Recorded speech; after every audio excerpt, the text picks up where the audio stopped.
Bonjour peuple de Dieu, nous sommes ici en direct en ce jour avec le Seigneur. Soyez le bienvenu afin d'écouter la parole de Dieu, afin de nous exhorter, de nous édifier, d'écouter, chanter et aimer le Seigneur de tout notre cœur. Merci Seigneur d'être présent avec nous en ce jour, afin que Dieu se manifeste maintenant dans nos vies.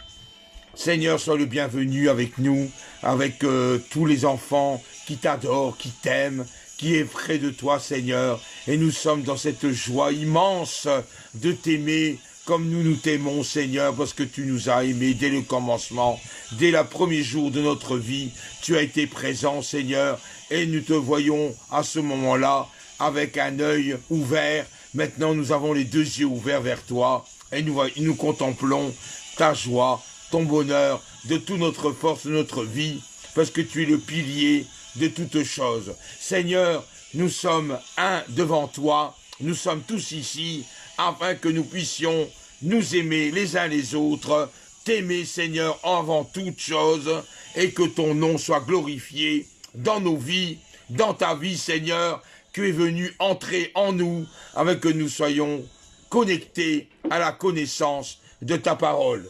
Car tu es le Dieu d'amour, tu es le Dieu vraiment éternel, tu es le Dieu qui nous aime, Seigneur, d'un grand amour, et nous sommes dans cette joie immense de t'appartenir, parce que tu es Dieu et puissant dans nos vies, dans notre cœur, dans notre intelligence, dans tout ce que nous en prenons. Nous savons que Dieu est puissant.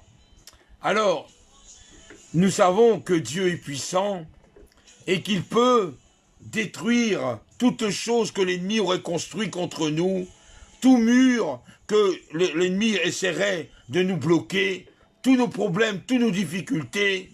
Tu es le Dieu puissant qui brise toutes choses, qui casse les choses qui ne sont pas à ta gloire, Seigneur. Et nous ne voulons pas être en avant, mais être derrière toi, Seigneur, parce que toi, tu es notre bouclier, tu es notre force, et tu sais, Seigneur, éteindre tout ce que l'ennemi a fait, tout ce que l'homme essaye de contrer. Ta parole est vivante, ta parole est édifiante, ta parole est ta parole de vie, et nous savons que tu es là, Seigneur, au milieu d'un peuple qui t'honore.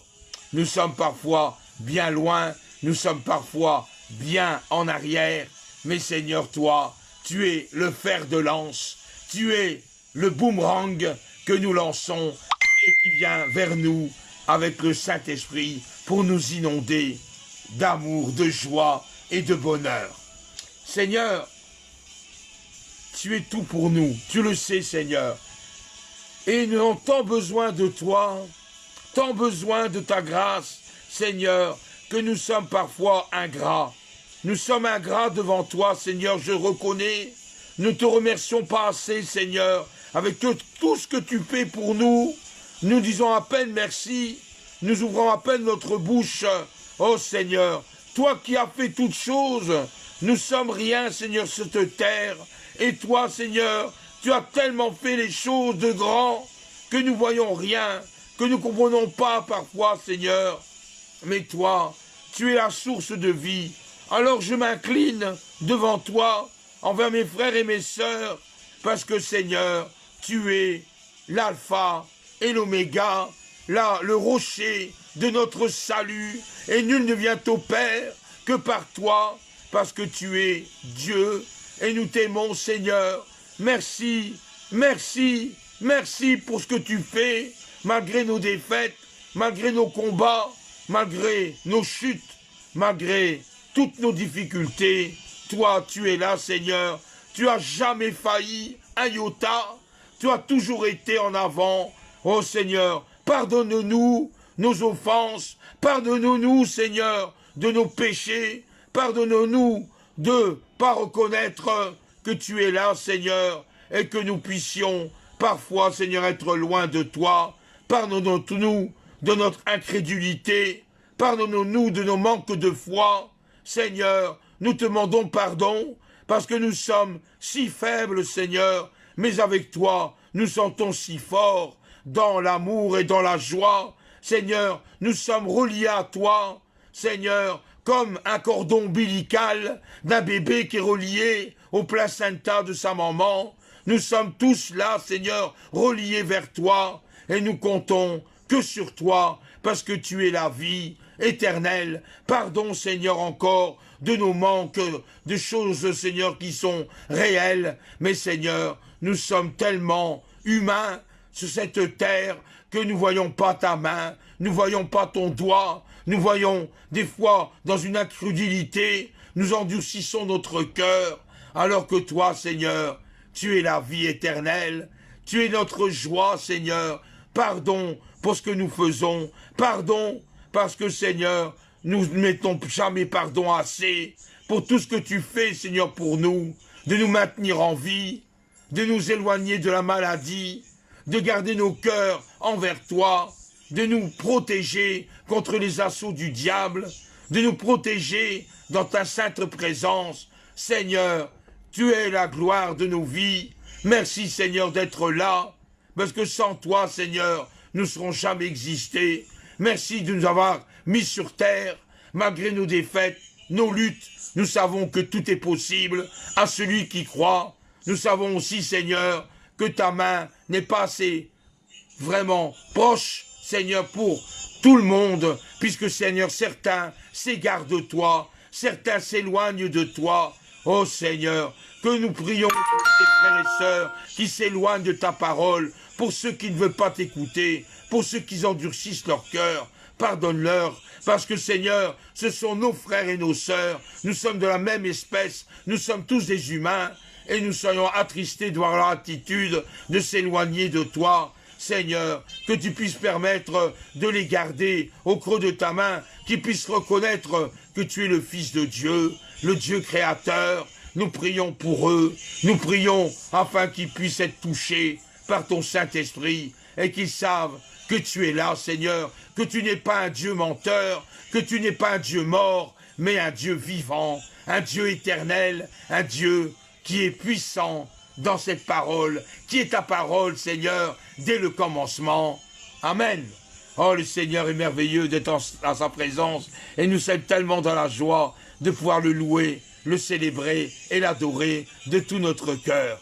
Soyez bénis, peuple de Dieu, soyez remplis de Saint-Esprit, soyez dans l'abondance du Seigneur, puisque le Seigneur nous aime tellement, nous sommes tellement avec lui qu'il nous aime dès le commencement de toutes choses. Et Dieu nous aime d'un amour éternel, d'un amour vraiment sincère, et désire t'entretenir avec toi. Il désire s'entretenir avec toi. Et nous, que faisons-nous pour s'entretenir avec lui? Puisqu'il est Dieu, nous devons mettre notre vie à sa merci. Nous devons être mis dans sa main. Seigneur, Seigneur, tous les problèmes que j'ai, je les dépose maintenant devant toi, car je ne veux plus regarder à mes problèmes, mais regarder à toi. Tu es la vie, Seigneur. Je ne veux plus vivre en souffrance de ce que je vis maintenant, mais j'espère en toi, je crois en toi, je sais, Seigneur, qu'un jour, tu te manifesteras devant moi, et je serai à genoux, en ma tête baissée. Seigneur, fais de moi ce que tu veux, Seigneur, car je suis ton enfant, et je ne veux pas te perdre.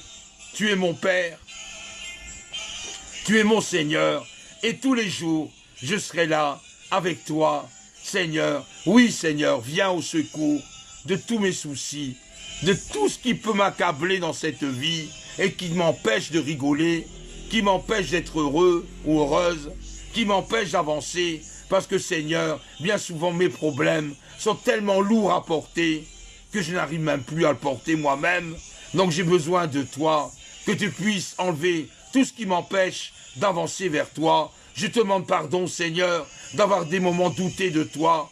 Pardon, Seigneur, parce que je savais que tu es guérisseur, que tu es un Dieu qui guérit, et j'ai douté. J'ai douté parce que j'ai dit c'est pas possible, il ne peut pas m'enlever cela, il ne peut pas me guérir. Et je te demande pardon, Seigneur, parce que, Seigneur, j'ai cru que tu n'étais pas capable. Je ne pensais pas que tu étais le Dieu tout-puissant. et j'avais des fois honte de t'appeler, de te demander, et je voulais me défaire moi-même de mes problèmes en essayant de me dire, finalement, j'ai essayé de faire le nécessaire de moi-même en tant qu'humain, sans compter sur ta grâce, alors que toi tu es capable de faire des choses bien meilleures que moi, mais je n'ai pas voulu. Seigneur, je me suis entêté, je me suis vraiment rebellé contre toi, et je te demande aujourd'hui pardon. Pardon, Seigneur, je ne veux plus être un enfant comme ça, un enfant désobéissant, un enfant rebelle, mais je veux que je sois un enfant obéissant, qui croit en ta parole et qui avance. Oui, Seigneur, pardon, j'aurais jamais voulu te faire du mal, mais là, par mes attitudes, je te demande pardon parce que je t'ai attristé, je t'ai sûrement fait pleurer, Seigneur, par mes attitudes un peu rebelles, je voulais tout faire de moi-même. Finalement, je me rends compte que sans toi, je ne serais jamais m'en sortir, puisqu'il y a trop de choses qui m'accablent, trop de choses qui me rend impuissant. Et maintenant avec toi, Seigneur, j'ai la puissance du Saint-Esprit, je crois en toi, je vis en toi, et maintenant je sors de mes problèmes, je suis avec toi, afin de vivre cet amour puissant qui est le tien, Seigneur. Pardonne-moi de ce que j'étais un enfant désobéissant. Je ne veux plus vivre cette désobéissance, je crois en toi. Seigneur, j'étais malade, et mon intelligence était limitée. J'ai vu des guérisons dans ta parole, tu as guéri, tu as fait des miracles, et je me suis dit, ça c'est bon pour les autres, mais pour moi, ce n'est pas possible que Dieu me guérisse, que Dieu ait accompli un miracle, mais c'est pour les autres, pas pour moi. Pardonne-moi, Seigneur, d'être un enfant comme ça, que j'ai pu douter un instant de ta puissance, puisque tu es capable de me guérir maintenant. Pourquoi ai-je douté? J'ai été voir mon docteur de famille et il m'a prescrit des médicaments suite à cette maladie. J'ai absorbé toute cette médication en ayant foi aux médicaments, en ayant foi au docteur, mais envers toi, Seigneur, j'ai douté. Je n'ai pas eu la foi envers toi, mais j'ai eu la foi vers les docteurs, vers la science. Je te demande pardon, Seigneur. Pourquoi j'étais comme ça? Pourquoi j'étais insouciant? Pourquoi j'ai vécu cette vie en ayant confiance en l'homme, mais pas confiance en toi, Seigneur? Alors que toi, tu disais un mot, j'étais guéri. Seigneur, pardonne-moi. Pardonne-moi, Seigneur. Je ne recommencerai plus. Maintenant, je sais que tu es là et que tu vas me guérir de mes maladies puisque j'ai foi en toi. Pourquoi j'ai fait cela? Pourquoi j'ai suivi cette médication de l'homme?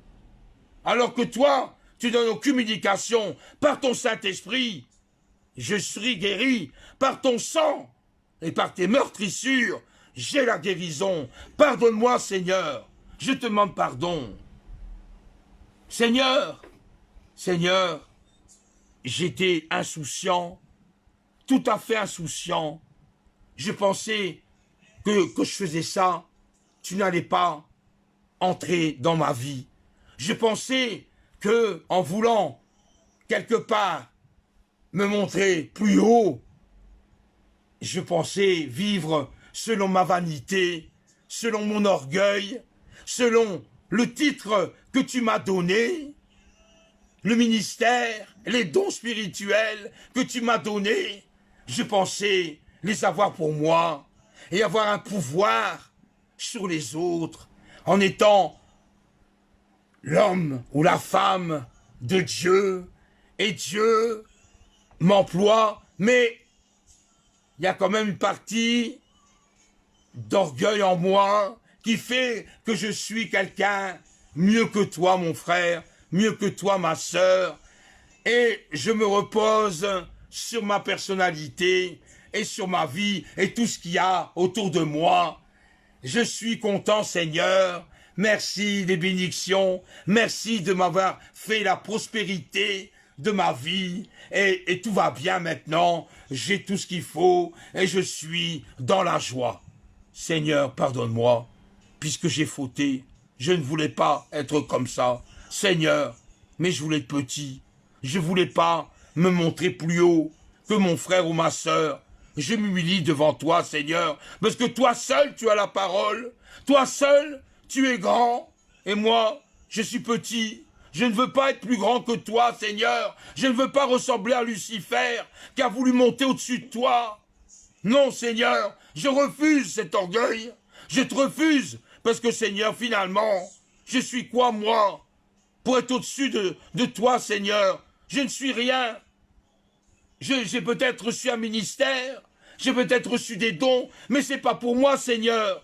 C'est pour les autres, pour les distribuer, pour les donner, afin que l'œuvre de Dieu grandisse dans ma vie et dans la vie des autres. Et je me réjouis en voyant mes frères et mes sœurs heureux, ayant un grand sourire, en ayant la gaieté, la joie vers le Seigneur. Oh, qu'il est bon d'être en sainte présence. Seigneur, pardonne, pardonne-moi, puisque là j'ai carrément égaré, je me suis emporté, je me suis énorgueilli, je me suis senti supérieur, alors que Seigneur, je n'étais rien du tout, je suis qu'un petit grain de poussière, et toi, tu es un énorme rocher devant moi, et moi je suis une petite poussière devant, on ne me voit même pas à l'œil, nous voyons même au microscope qui on est tellement petit dans l'univers qui nous entoure. Qu'est-ce qu'un être humain finalement? Qu'est-ce qu'on est? Déjà la Terre, elle n'est pas si immense que ça par rapport à Saturne et par rapport à d'autres planètes. La Terre, elle est petite.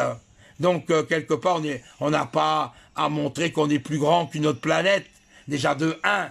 Puis le cosmos, qu'on voit tous ces étoiles, on voit le soleil, on est émerveillé de voir l'univers aussi grand, et que nous, on est petits finalement à face de cela. Qu'est-ce qu'on est, nous? On n'est pas une étoile qui brille la nuit, mais nous sommes qu'un grain de poussière finalement, et nous sommes rien. Alors, qu'est-ce qu'on a besoin de se montrer supérieur aux autres grains de poussière? On est pareil. Tôt ou tard, nous retournerons dans la terre. Et oui, on est sorti de la terre, et puis un jour ou l'autre, on retournera à la terre.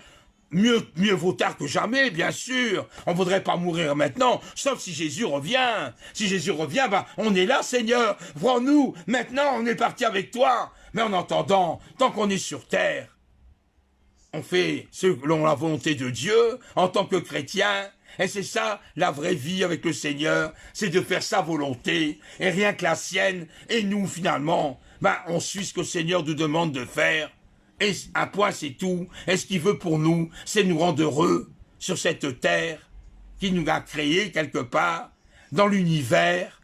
Et nous sommes là, en se posant la question, mes problèmes, mes difficultés. Alors que si on regarde l'univers, si on voit tout ce qui se passe autour de nous, qu'est-ce que c'est nos difficultés? Et par rapport à tout ce qu'on nous voyons, on n'est rien du tout finalement. Tous nos problèmes, ce sont que des bêtises, et ça ne sert à rien d'avoir de tant de problèmes, alors que l'univers est immensément grand. Quand nous voyons tout ce qui se passe autour de nous, toutes ces planètes, la Terre, qu'elle est là, dans l'air, en suspension, on ne sait pas comment elle tient d'ailleurs en suspension, alors que ça pèse des milliards de kilos. Si on voudrait mettre une balance à la Terre, on saurait dire exactement combien de kilos elle fait, de tonnes. Finalement, cette Terre, elle tourne autour d'elle-même. Qu'est-ce qui l'a fait tourner? On ne sait pas scientifiquement, on ne sait pas, tiens, elle tourne, et pourquoi elle tourne? Elle aurait pu rester comme le soleil, sans tourner. Lui, il tourne pas, le soleil. Pourquoi, justement, nous, on tourne? Bon, voilà. Et alors, ça fait 24 heures pour qu'elle tourne, pour refaire le tour du soleil en 1 an. Et c'est incroyable. Quand on voit tout ça, mais qu'est-ce que c'est? Tout ce que ça a été fait comme ça, il faut pas dire qu'on ne croit pas en Dieu. C'est impossible. Ces gens ne réfléchissent pas plus loin que leur nez. Ils ne sont pas dans la science. Ils ne voient pas ce qui se passe. C'est pas possible. Rien que l'être humain, comment nous fonctionnons. Nous fonctionnons avec de la terre, de l'eau, mélangée avec un souffle de vie, puisque tout ce qui est en toi se trouve dans la terre. L'eau, c'est nécessaire à la vie, parce que sans eau, on serait mort. Or, cette eau, l'oxygène que nous respirons, et cette source de vie en nous, fait que nous sommes là, devant cette caméra, et nous parlons, voilà, nous discutons selon la volonté de Dieu et selon ce que Dieu nous a donné. C'est merveilleux. Alors quelqu'un qui dit qu'il est athée, ben, qui me donne la formule d'être athée, parce qu'il n'a rien compris de la vie, il ne comprend rien. C'est quelqu'un qui est ignorant des choses qui est devant lui, alors que c'est noir sur blanc, que Jésus est bien vivant, et que la terre, elle n'est pas venue ainsi. Comment est-ce possible qu'elle soit ronde, la terre? Pourquoi elle est ronde? Pourquoi les autres planètes sont rondes? Elles auraient pu être carrées, elles auraient pu être rectangles, mais Dieu a fait des planètes rondes. Donc la Terre, elle est ronde, la Lune, elle est ronde, Neptune, Uranus, regardez un peu Saturne, ils sont ronds. Donc, quelque part, c'est merveilleux de voir ça. Donc, impossible de dire qu'il n'y a pas une puissance. Là, au-dessus, c'est pas possible de dire qu'on ne croit pas en Dieu. C'est des gens irraisonnés, ils ne connaissent rien. En plus, ils disent qu'ils ne croient pas en Dieu, ils n'ont jamais lu la Bible. La plupart des gens, ils disent, je ne crois pas en Dieu, hein. Laisse-moi tranquille avec ton Dieu, avec ton Jésus, là, laisse-moi tranquille. Bon, ok, on va pas brusquer les gens pour imposer notre foi et de dire ce qu'on pense et ce qu'on vit avec le Seigneur. Mais quand on pose la question, as-tu lu la Bible? Qu'est-ce que c'est que la Bible? C'est quoi? Je ne sais pas. Ah, c'est un livre inventé. C'est un livre qu'on a écrit. Ce n'est pas vrai, la Bible, c'est un roman. Ce n'est pas... Je ne sais pas ce que c'est. Mais ils ne savent même pas le dire parce qu'ils ne l'ont jamais lu. Avant de dire que je ne crois pas en quelque chose, il faut d'abord la lire. Cette chose qu'on ne croit pas, afin de voir si je ne me trompe pas. Il faut être quand même intelligent. Je ne peux pas m'inscrire dans un parti politique sans connaître le programme de ce parti. Si je n'ai pas la connaissance de ce programme de parti, je ne vais pas voter bêtement en disant, tiens, à qui je vais voter aujourd'hui? Quel parti? Celui-là, celui-là, celui-là. Et je compte, 1, 2, 3, ah, non, c'est pas lui. Ah, non, on ne sait pas. Donc, quelque part, si on ne connaît pas les partis, on ne sait pas voter. Et on ne veut pas n'importe quoi. On vote par rapport à un changement gouvernemental qui dirige le pays. Donc, il y a des hommes et des femmes qui se présentent sur une liste, et sur cette liste, il y a un programme politique. Ce programme politique, ça a été pondu ensemble avec des idées qui sont d'une même façon, et ils signent tous une charte. Et cette charte, c'est leur parti, avec un président de parti qui dirige le parti politique. Donc, quelque chose, l'homme a bien organisé les choses. Pourquoi Dieu n'organise pas-il lui-même, le plus puissant, l'organisation qui est le sien? Donc, Dieu a un programme également, et son programme, c'est la parole de Dieu. Bah oui, son programme, c'est ça. Et tout ce qui est dedans, c'est son programme, c'est tous ces versets, ce sont les raisons de son programme, de son parti, qui est le parti de Dieu. L'homme a fait des partis, parti socialiste, de droite, de gauche, communiste, PRL, extrême droite, extrême gauche, et tous ces partis-là, ils ont des partis bien spécifiques, avec un programme politique, et si on vote pour eux, on voudrait que ce programme s'établisse dans la société. Moi, le programme que je veux suivre dans cette société, c'est le programme de Dieu. C'est mon seul programme, et je signe, et je lis la parole de Dieu, puisqu'il est le programme de mon parti, le parti de Dieu, et je ne veux pas entendre parler des autres partis, mais ce parti-là, c'est ce qui m'intéresse, et je coche avec une croix, je crois, et je coche, oui, tu es le Dieu, tu es le Seigneur, et je crois en ton parti, et je signe. Lis et médite la parole de Dieu, c'est important, puisque comme ça on sait où on va, et sur quelle voie on va, dans la vie éternelle, avec le Seigneur, et nous savons que cette parole, nous devons la graver dans nos vies. Chaque cellule doit crier, oui Jésus, chaque cellule de notre corps. S'il y a des cellules qui ne sont pas d'accord, on ne pourrait pas fonctionner normalement, puisque chaque cellule a besoin de l'autre cellule pour pouvoir vivre. c'est ainsi une cellule enlevée de notre corps meurt, puisqu'il leur faut d'autres cellules pour y vivre. Or moi, sans Dieu, je serai mort. Si vous, vous êtes sans Dieu, vous serez mort éternellement. Mais avec la parole de Dieu, qui est notre source de vie, notre parti le plus haut de tout le monde, de l'humanité entière, c'est sa parole qui est là, la parole de Dieu, et c'est avec ça qu'on tape sur la tête de l'ennemi. Et oui, quand il se présente, nous le tapons, dégage, pars de moi, ne m'emportune pas, et on donne un bon coup sur la tête, afin qu'il te laisse tranquille, parce que la parole de Dieu, elle est vivante, vivifiante, et avec cette parole, nous remporterons des victoires. Tu dois prendre l'habitude de parler à Dieu. C'est une habitude qu'il faut prendre, d'avoir une relation avec ton Père, avoir une relation avec Jésus, avoir une relation dans la prière. C'est important en tant que chrétien. Comment veux-tu vivre si tu ne parles pas, si tu t'isoles et si tu ne veux pas parler avec Dieu? Comment Dieu peut te révéler à toi? Comment Dieu peut venir dans tes problèmes si toi-même tu restes fermé, hermétique? Et je ne veux pas parler à Dieu. Et j'essaye de me cacher un peu quand Adam et Ève ont péché. Dieu cherchait Adam et Ève. Où êtes-vous? Où êtes-vous? Et Adam et Ève se cachaient pour ne pas se montrer qu'ils étaient nus. Et oui, ils avaient honte d'être nus. Mais Dieu cherchait après. Et Dieu a compris qu'ils avaient péché. Donc inutile de te cacher, mon frère et ma sœur, puisque Dieu sait où tu es. Donc, il faut prier comme un ami intime. Eh oui, un ami intime. On peut avoir des amis, c'est vrai, des copains, des copines. On monte un petit degré, on a un ami, une amie, et puis après on a une amie ou un ami intime.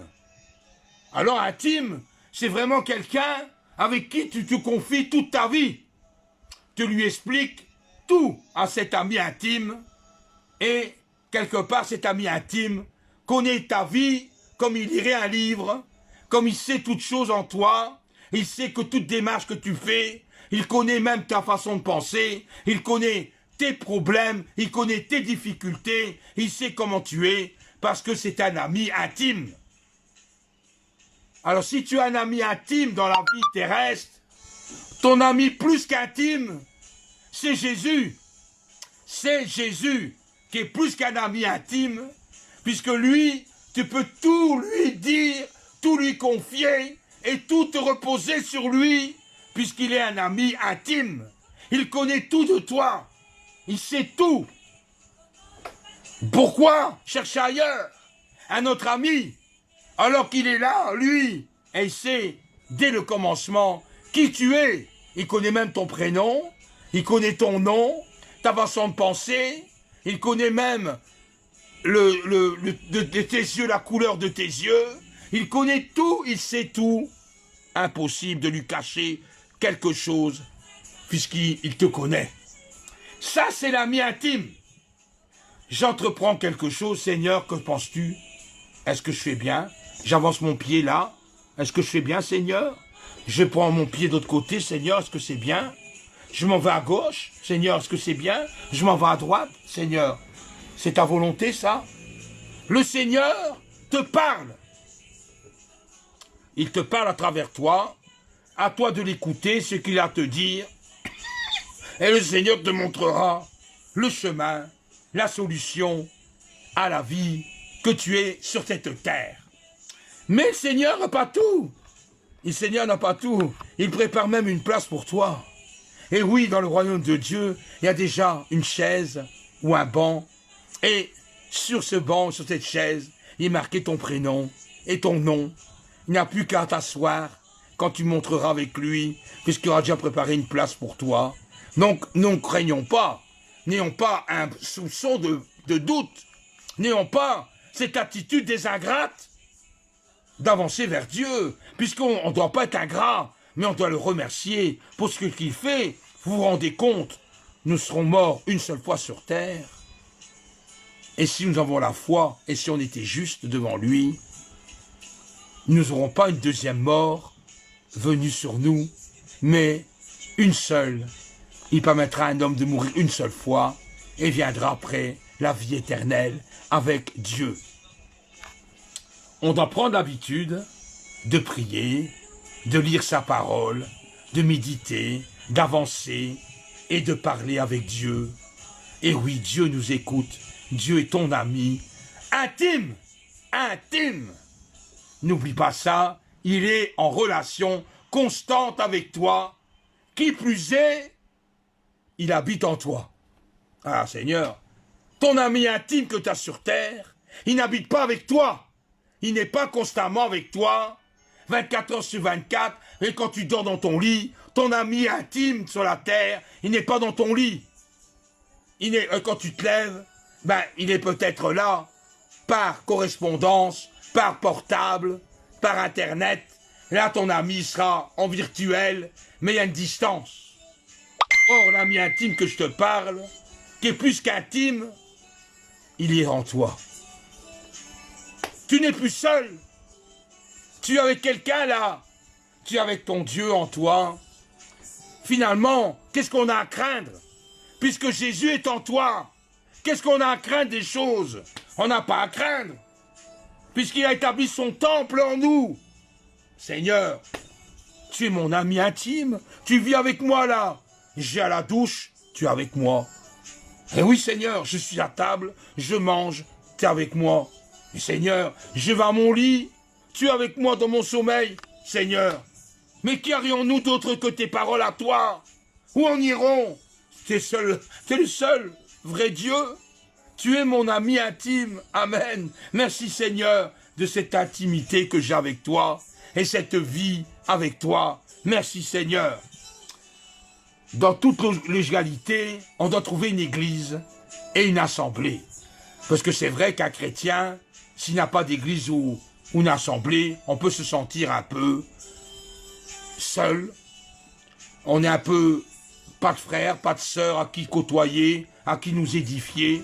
On a bien entendu les paroles de Dieu, dans la parole de Dieu, dans la Bible, mais il nous manque à quelqu'un qui puisse nous enseigner.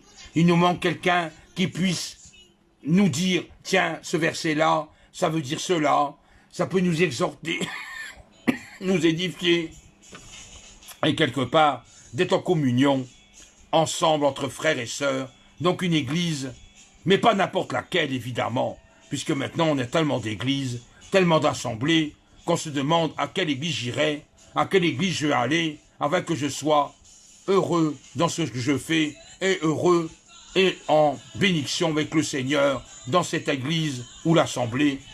Alors on cherche une église et une assemblée qui veulent marcher avec la parole de Dieu en priorité, bien sûr, et qui la met en pratique dans l'église, du premier verset au dernier verset de la parole de Dieu, et que tout soit fait selon la volonté de Dieu et selon les Écritures de la parole de Dieu. Et la parole de Dieu fut, et elle fut dans notre vie, et elle fut dans l'église.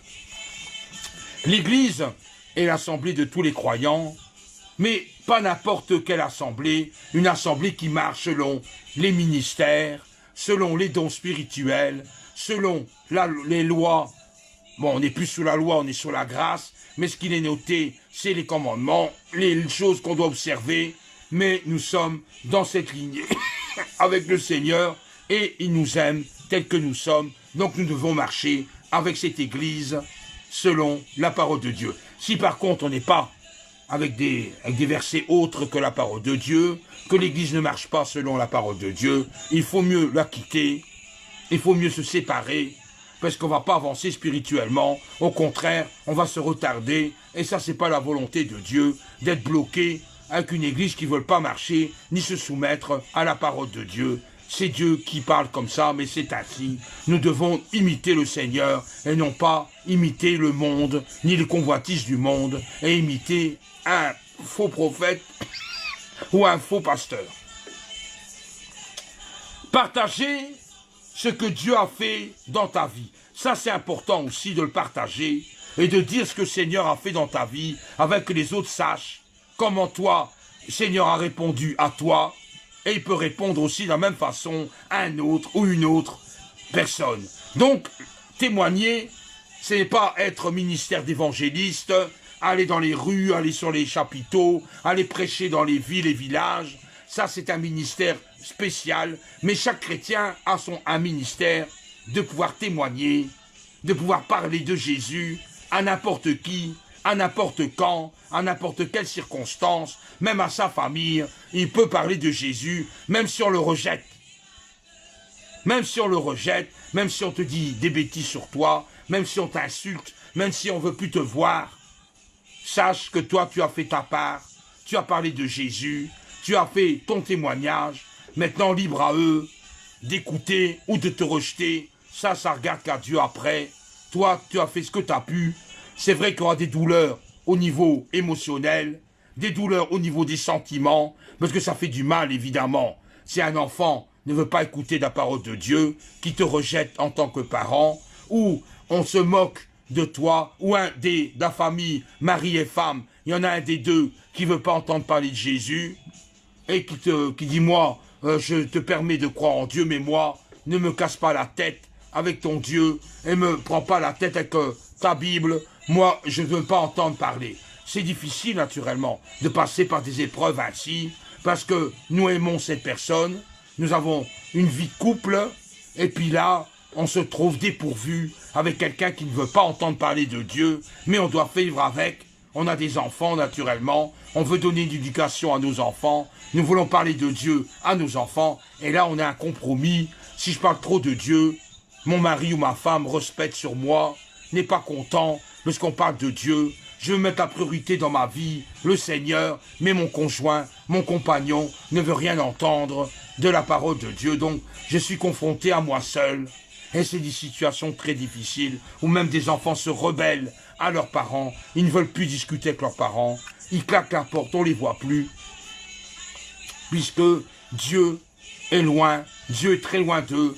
Et quand ils voient un papa ou une maman qui croit en Dieu, ça les dérange, ça les offusque et ils ne veulent plus entendre parler de Dieu, puisqu'ils pensent que l'homme est un homme et qu'il peut apporter Dieu, c'est vrai, mais un homme est toujours pécheur, est toujours avec des défauts. On ne peut pas se confier en l'homme comme on se confie en Dieu, puisque c'est Dieu qui est sans péché, sans problème. Un homme, il peut commettre des péchés, même si c'est un papa ou une maman, il peut parfois ne pas un comportement un peu bizarroïde, mais on doit l'accepter quand même, puisqu'il est notre papa et notre maman. Mais il y a des enfants qui refusent toute chose, ils ne veulent pas écouter parole de Dieu, ça ne les intéresse pas, ils préfèrent les convoitises du monde. Donc c'est plus difficile naturellement, toutes ces choses-là qui nous accablent, parce que pour avancer dans le royaume de Dieu, nous sommes tous heureux que toute la famille soit sauvée, n'est-ce pas?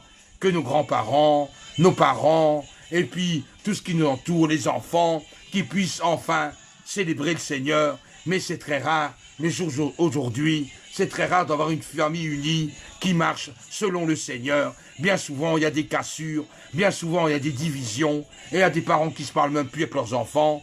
Il y a des frères et sœurs qui ne se parlent plus alors qu'ils étaient en famille ensemble, et ça fait des divisions, des querelles, et tout ça, pourquoi faire finalement? Pourquoi faire?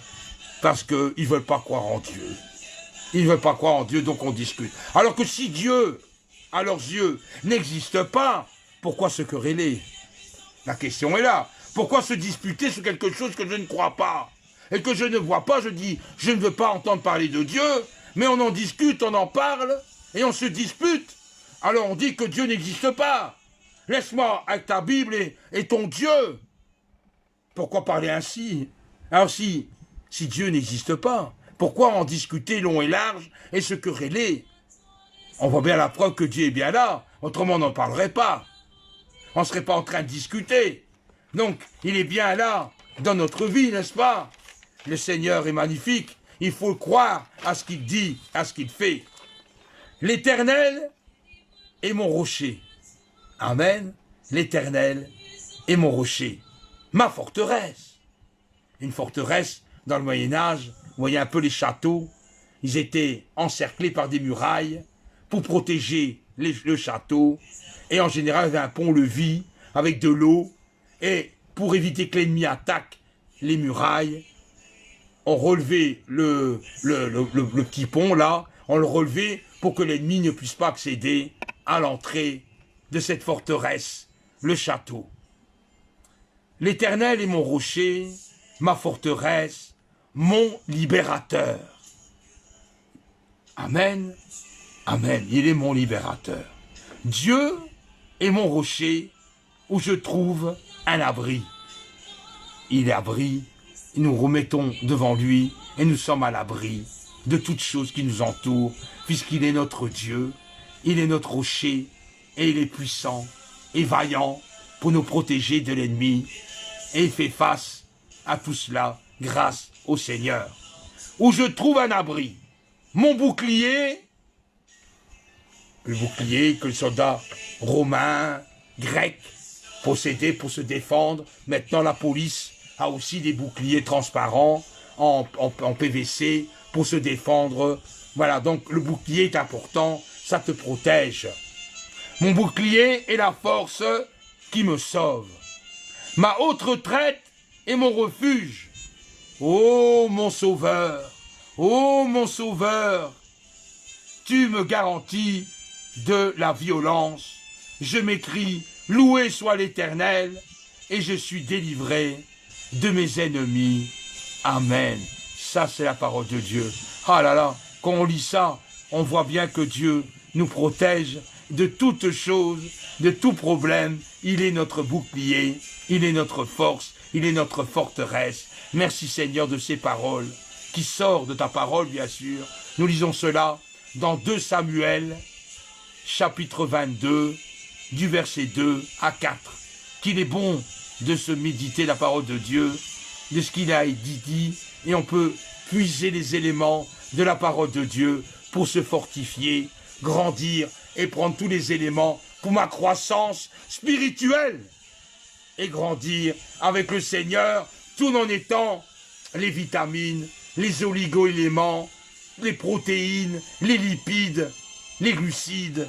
Grâce au Seigneur, qui est la parole de Dieu, je puise les éléments pour ma croissance spirituelle et je viens grand avec toi, Seigneur, et je deviens mature dans ma vie spirituelle. Je ne suis plus un enfant, je ne suis plus un adolescent, mais je suis un adulte avec le Seigneur, un adulte fort et puissant grâce à ta parole.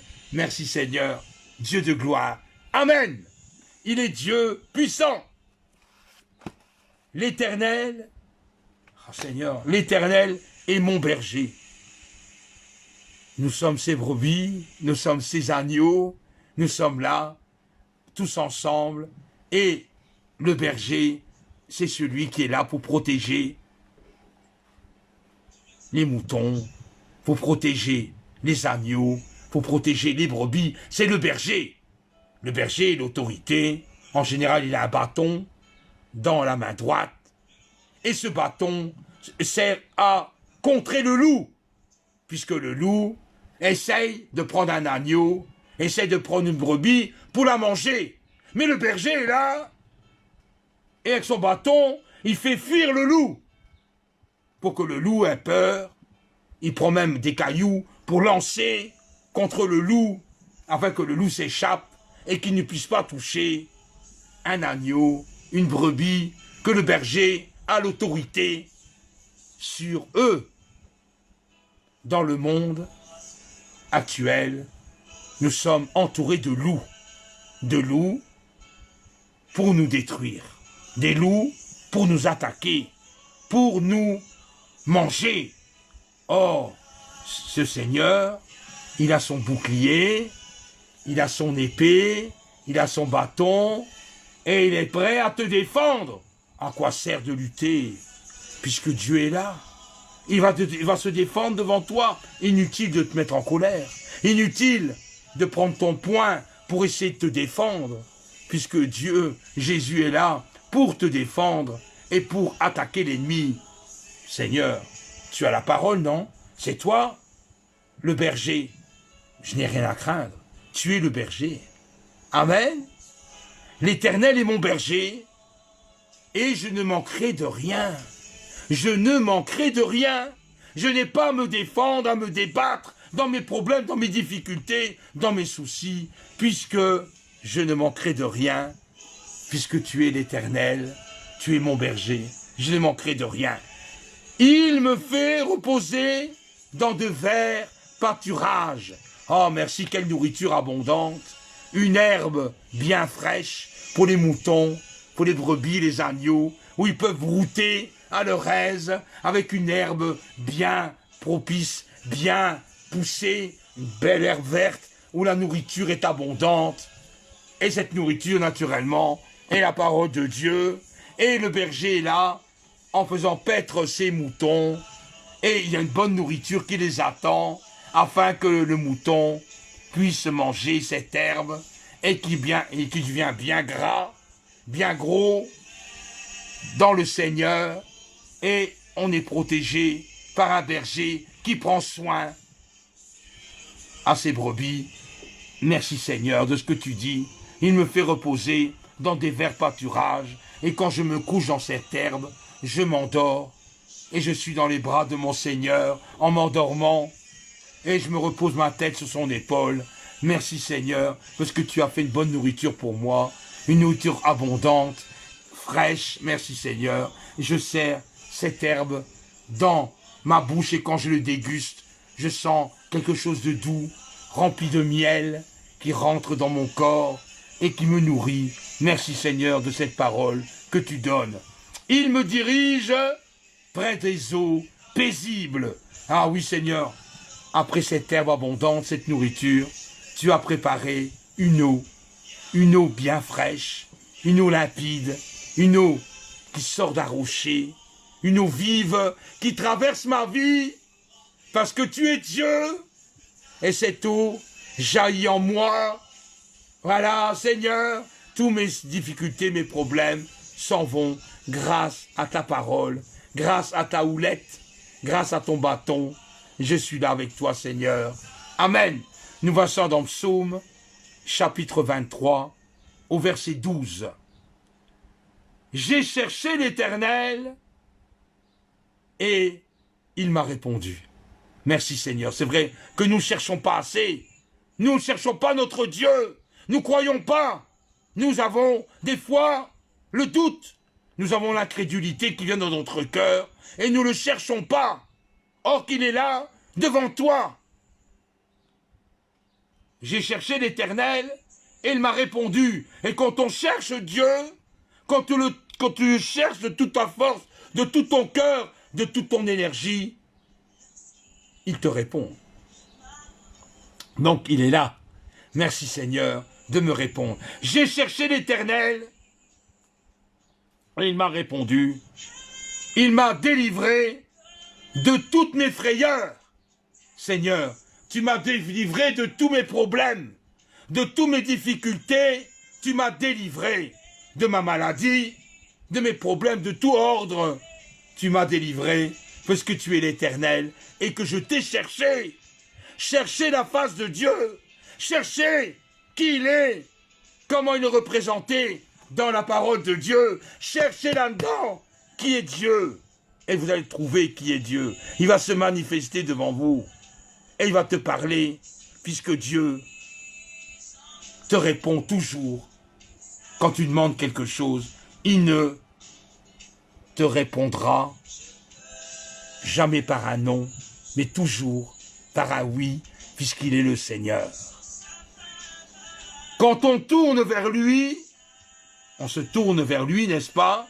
Nous prions, nous clamons, nous nous mettons vers lui, les regards de notre attention, on est rayonnant de joie. Amen. On est rayonnant de joie sur notre visage. Et le visage ne se couvre pas de honte. On n'est pas honteux, on n'a pas honte du Seigneur, et ça se voit sur le visage, on est rayonnant, on est rempli d'amour, on est dans cette joie, dans cette extase d'être avec le Seigneur, et on est heureux de lui appartenir, parce qu'il est notre Dieu. Et nous pouvons nous reposer sur lui, selon la parole. Nous voyons ça dans Psaume, chapitre 34, du verset 5 au verset 6. Le Fils de l'homme est venu chercher et sauver ceux qui étaient perdus. Amen. Jésus est le sauveur de l'humanité. Sans lui, nous sommes perdus. Nous ne sommes point sauvés, mais il faut voir ce que Dieu veut pour notre vie. Le Fils de l'homme, Jésus, est venu chercher et sauver ceux qui étaient perdus, ceux qui se détachaient de Dieu, ceux qui étaient rebelles, ceux qui ne voulaient pas croire. Et il est venu pour que nos yeux puissent s'ouvrir, les écailles de tes yeux tombent, tes oreilles s'ouvrent, ta bouche s'ouvre. Hosanna, au plus haut des cieux, et paix sur la terre. Merci Seigneur, merci, tu es le Dieu de gloire. Merci, parce que nous te cherchons et nous t'avons trouvé. Merci Seigneur. Nous voyons ça dans Luc, au chapitre 19, au verset 10. Jésus est le sauveur du monde. Il est notre rédempteur. Il est notre sauveur. Il est notre médiateur. Il est notre guérisseur. Seigneur, tu es tout puissant en moi. Tu es tout puissant sur l'univers. Nous croyons en toi. Nous avons foi en toi. Viens Seigneur, viens. Et nous t'acclamons, et nous t'adorons, et nous te suivrons. Parce que tu es le Seigneur des Seigneurs. Tournez-vous vers moi, et vous serez sauvés. Amen. On se tourne vers toi, mon Dieu. Nous nous tournons vers toi, et nous savons que nous avons une récompense. Nous sommes sauvés grâce à toi. Grâce à toi, nous sommes tous sauvés, parce que nous avons mis notre foi en toi. Merci Seigneur. Nous voyons dans Ésaïe, chapitre 45, au verset 22. Voilà l'agneau qui ôte le péché du monde. Et qui ôte le péché du monde, c'est Jésus.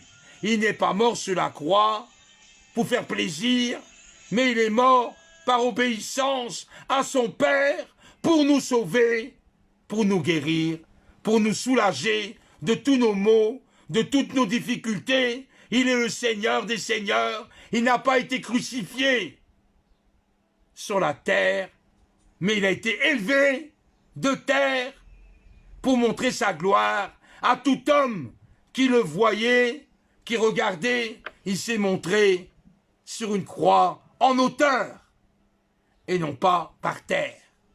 C'est important. Il s'est montré lui-même qui il était, le Seigneur, le roi de gloire.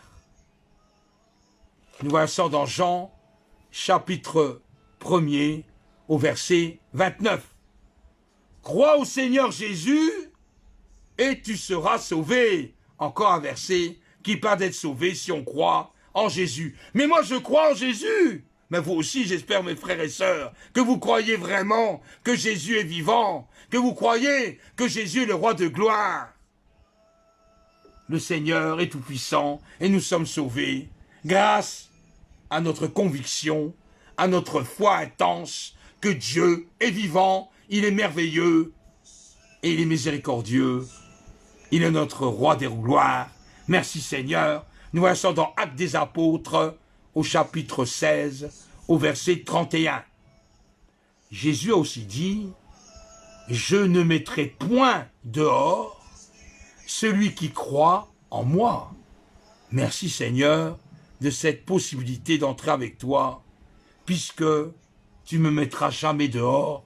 Si je m'avance vers toi, tu vas m'accueillir, tu vas ouvrir la porte, et je serai avec toi, et toi tu seras avec moi, dans mon cœur, dans ma vie, et tu ne me rejetteras pas, parce que tu m'aimes. Et moi je t'aime Seigneur. Je donnerai ma vie pour toi, puisque je t'aime. Je t'aime d'un amour vraiment profond, et je veux marcher avec toi, parce que tu es mon Dieu, tu es mon Créateur, et je veux vivre avec toi éternellement. Merci Seigneur pour cette parole. Nous voyons ça dans Jean, chapitre 6, au verset 37. celui qui croit en moi a la vie éternelle. Ah, merci Seigneur, mais quelle joie de t'appartenir et d'avoir la vie éternelle avec toi, puisque ma foi est avec toi, ma vie est entre tes mains, et je marche derrière toi, puisque je suis humble de cœur, je suis simple, et je veux vivre avec toi, non en étant un orgueil, mais en étant la tête baissée. Oui Seigneur, je suis là pour t'écouter, tu es mon berger,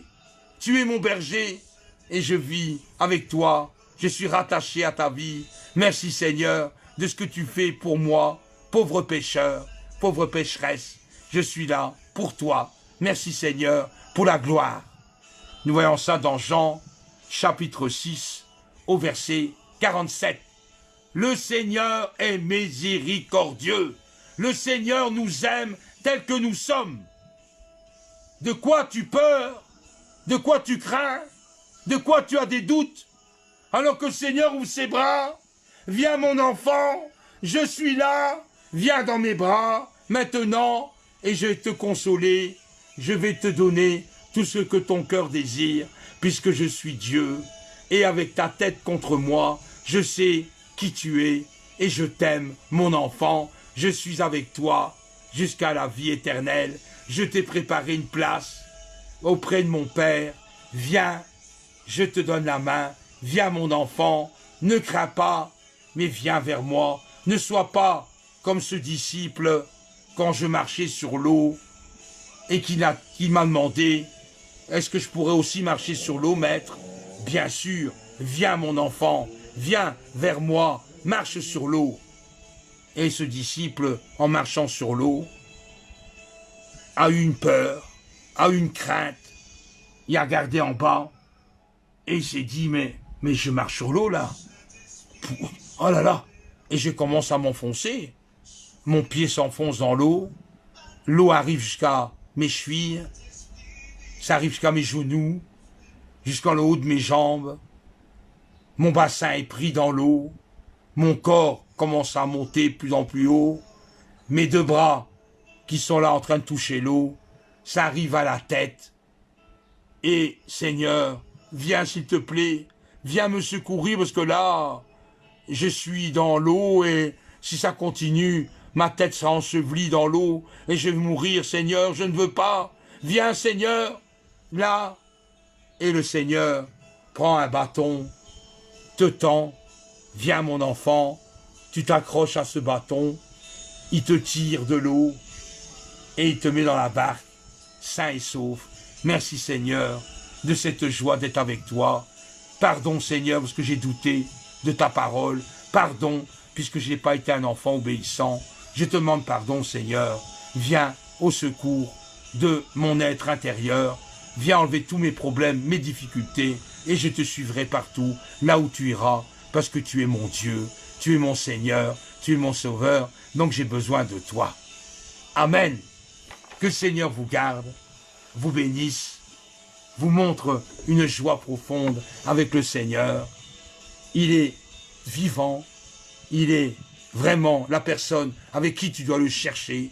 Cherche-le tous les jours, cherche où il est, cherche sa présence, continue à le côtoyer, à être avec lui, à te reposer sur lui, et tu verras la gloire de Dieu resplendir sur ta vie et sur ton visage. On ne te pourra pas mentir devant les hommes, ne te pourra pas mentir devant les femmes. Ils verront sur ton visage qui tu es réellement et quel degré tu es avec le Seigneur. Ça se voit avec des yeux terrestres. Que le Seigneur vous bénisse et qu'il vous garde. Moi, je vous dis à demain à 15 h. Il y a un groupe qui se lève, c'est quelques semaines en arrière. Ce sont mes enfants qui puissent louer, adorer le Seigneur, qu'ils ont une joie de se démontrer. Et grâce à votre fidélité, grâce à tout ce qu'ils entreprennent, vous les encouragez, vous mettez vos commentaires, vous mettez des likes, des pouces, et ça fait plaisir aux enfants de voir que vous les regardez, que vous les soutenez, parce que c'est pas toujours facile de pouvoir chanter, célébrer le Seigneur en direct. Vous savez, il y a toujours une petite crainte, c'est des enfants, donc ils ont un peu la gêne des fois, ils sont un peu timides bien sûr, mais le Seigneur les fortifie, le Seigneur les garde au creux de sa main, et vous êtes de plus en plus nombreux à les regarder, et ça c'est une joie du Père, la joie du Fils, que le Seigneur se multiplie dans tout ce qu'il entreprenne, ses enfants, et que Dieu les garde, et que Dieu puisse les préserver du malin, de les garder les assauts du diable qui essaieraient de les détourner ou qui essaieraient de les toucher. Que le Seigneur continue son œuvre. Il y a derrière tout cela un travail formidable de la part de ma femme, parce que sans ma femme, le groupe Hosanna ne serait pas fait, puisqu'elle a donné toute son énergie, elle a donné tout ce qu'elle avait en elle pour pouvoir former ce groupe Hosanna. Elle a une motivation avec les enfants, puisque c'est une référence devant les enfants avec qui le groupe Hosanna n'aurait jamais eu lieu. Mais grâce à ma femme, grâce à cette femme, on va dire comme ça, qu'elle puisse progresser dans l'amour du Seigneur. Elle progresse, vous savez, elle a eu des expériences elle-même, elle connaît le Seigneur depuis de nombreuses années, et elle sait qui il est.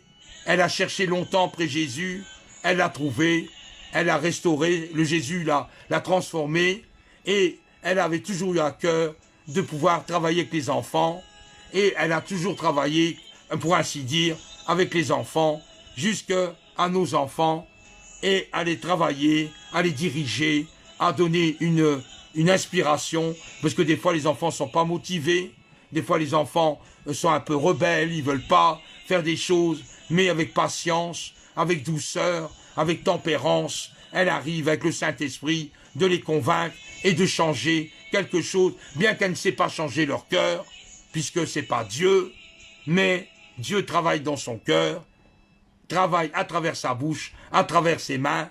Elle fait quelque chose de formidable au niveau des enfants du groupe Hosanna. Ils sont cinq personnalités différentes, 5 personnes qui sont tout à fait différentes des uns des autres, mais il y a une unité, c'est le groupe Hosanna, et ils ne peuvent pas chanter seuls, ils chantent en groupe, ils prient ensemble, et ils prient même pour vos problèmes, vos difficultés. Ils ont des témoignages à donner, parce que le groupe Hosanna essaye d'apporter l'amour de Dieu tel qu'il est représenté dans la parole de Dieu, puisque chaque jour, ils prennent la peine de lire un passage, un psaume, ils prennent un passage de la parole de Dieu, afin de vous les apporter, et ils prient pour vos difficultés, ils prient pour vos problèmes, puisque le cœur d'un enfant est pur devant le Seigneur, et le Seigneur se plaît au milieu des enfants qui le louent avec un cœur pur. Alors ce groupe-là, vous allez le retrouver sur la page Lismé Robert ou sur la page Vincent Cook, et vous allez voir cette page-là, vous allez voir en direct, et là vous verrez comment ils sont avec le Seigneur, dans la joie et dans le bonheur, et ça se voit sur leur visage, puisqu'ils ont un visage rayonnant et un visage qui veulent avancer avec leurs gestes. Donc, ce groupe-là, vous allez le retrouver entre 18h et 18h15, et vous allez voir de quoi le groupe Hosanna est capable avec le Seigneur. Que le Seigneur vous garde, vous bénisse, et moi je vous dis à demain, à 15h, soyez bénis, peuple de Dieu. Amen.